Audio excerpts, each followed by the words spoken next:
Hello again and welcome back. We'll use this photograph here of Dead Horse Point near Moab, Utah as an example for this lesson. And in this lesson we're going to talk about this Actions tab back here. Let's go ahead and click on it to reveal it. And Photoshop comes with a set of default actions that reside in here.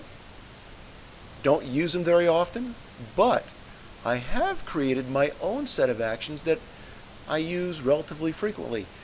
And it would be actions for things that I'm going to do on a very common basis. Steps that I just don't feel like performing on multiple sets of images. I can create an action and then very rapidly and quickly perform those steps on any image I would like. So let's show you what we're talking about here. We can create a set by coming down here, hover over the icon, it'll reveal what it does. You can create a new set by simply clicking on this icon here, and we can name it whatever name we choose. Set 2 is fine for now, so we'll go ahead and click the OK button. And now to actually create an action, we come down here and click on this little icon here, hover over it, create a new action. We click here, we get this little dialog box where we can name an action. A very common action that we all might be performing at some time is preparing an image to email to a friend or for the internet. So let's show you how you might go about creating that type of action. Right here, we'd go ahead and name that action something that would make us remember what we're doing here. And we'll call this Resize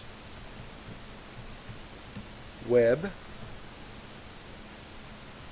And this is a horizontal image. We might resize a horizontal image differently than a vertical image. So we'll make sure that we're making ourselves aware that this is an action for resizing horizontal. We'll save it in set 2.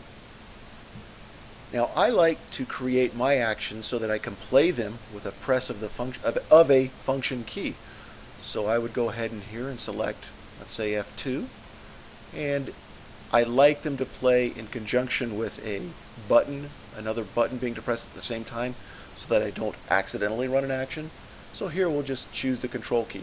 So for this action that we're about to create, we'll have to hold the control key down, press F2, and that action will then run. And we'll go ahead now and start the recording process of this action. So let's record. And what it will do now is record the steps we take. And then later on we can press Control F2 and it will perform those actions on whatever image is currently being displayed.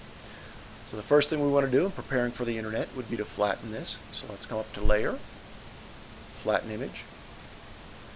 The next thing I'd like to do is change the mode from 8-bit to 16-bit. So we'll go to Image Mode, over and down to 8-bit. I'd also like to convert its profile because right now it is in the Pro Photo. So we'll convert the profile to sRGB. We'll find that in here. Click OK. And finally, I'd like to size this down to something that is an appropriate size for emailing or displaying on the internet. So we'll click on Image, choose Image Size. Typically I change mine to 72 pixels per inch. And then a width of, let's call it 12 inches. That ought to be plenty wide enough, plenty big enough for anybody to see, but without being too large.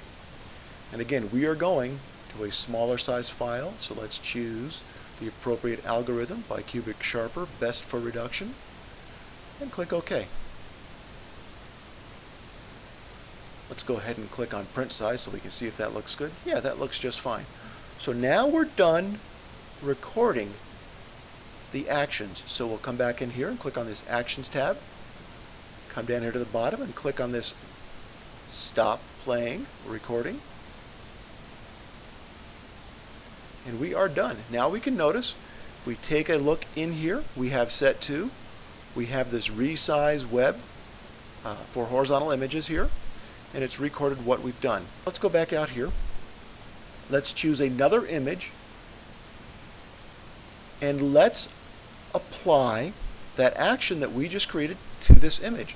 This image is the one that's being displayed, so I know I can hold the control key down, press F2, and wait a minute while it performs all of those steps. And now here we go, very easily I've got an image prepared for the internet. Really cool. Okay, so in this lesson, we've shown you how to go back to the Action tab, create a new set, then record your action. Very cool. See you next time.